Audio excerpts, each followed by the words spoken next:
A special commission of inquiry into clerical abuse in the Hunter region of New South Wales began today with a plea for more victims to come forward. Special Commissioner Margaret Cunneen SC formally opened the inquiry and urged victims of Father Dennis McAlinden and Father James Fletcher to give evidence. The inquiry follows allegations that the Catholic Church had covered up crimes of pedophile priests, silenced investigations and destroyed crucial evidence. Suzanne Smith reports. This state inquiry was sparked by the Lateline story from November last year, in which Detective Chief Inspector Peter Fox alleged serious interference in police investigations aimed at senior clergy in the Maitland-Newcastle diocese. It was quite evident that something was going on. These priests were operating in adjoining parishes, abusing children. They were meeting at meetings together. I had other priests that hadn't been charged with anything, removing evidence and destroying it before we were able to secure it. Today, Special Commissioner Margaret Cunneen told the court the Diocese of Maitland-Newcastle has had a very troubled history regarding issues of child protection and the sexual abuse of children. She referred specifically to the two priests who are the focus of this inquiry, Father James Fletcher and Father Dennis McAlinden, both now deceased. Father Dennis McAlinden is regarded by many as having a history of sexual offending against children for over 4 decades. Many persons identifying themselves as victims of Father McAlinden have come forward over time. In June 2010, Father McAlinden was publicly described by the then Bishop of the Maitland-Newcastle Diocese as having been a predator who should have been dealt with earlier.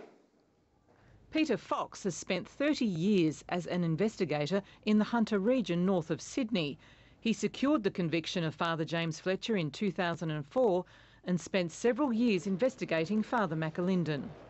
Detective Chief Inspector Peter Fox alleges he was ordered to cease those investigations by senior members of the New South Wales Police.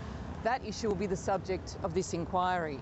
This inquiry will also look at whether senior members of the Catholic clergy failed to report serious crime to the police and may have discouraged witnesses from coming forward. Commissioner Cunneen has urged more victims to come forward. I strongly encourage these people to contact the inquiry so that their voices may now be heard and so that steps can be taken to consider the information that may be available. It has been rightly said that child sexual abuse is no longer a crime in which the conspiracy of silence continues to the grave. Outside the court, Detective Chief Inspector Peter Fox said he was relieved the inquiry had finally begun. Obviously, I had to deal with a lot of those victims. I've sat with them, I've consoled them, and I don't mind saying I've felt their pain. So I'm sure that they're looking forward to this commission as well. Senior members of the Catholic Church have been subpoenaed to appear, including the Archbishop of Adelaide, Philip Wilson, who has held senior positions in the Maitland-Newcastle Diocese from the late 1970s to the mid-1990s, the highest-ranking clergyman due to front the inquiry. Very happy that Archbishop Wilson will be here to assist. Meantime, the New South Wales Greens are concerned the terms of reference for the New South Wales inquiry are too narrow. The Special Commission is focusing its investigations on 2 priests, Father Dennis McAlinden and James Fletcher, but these are just 2 of 11 known offenders in the Maitland-Newcastle diocese. There's a reason that the Hunter has been the focus of this Commission's inquiry, and that is because the extent of the abuse, extraordinary allegations, effectively a network of pedophile priests operating in the Hunter is the allegation. Unless the Commission can look at the relationship between these 2 priests and other priests, the role of bishops in moving those priests around, unless the Commission can look at those broader systemic issues, you wonder what the purpose of a separate Commission of Inquiry in the Hunter is.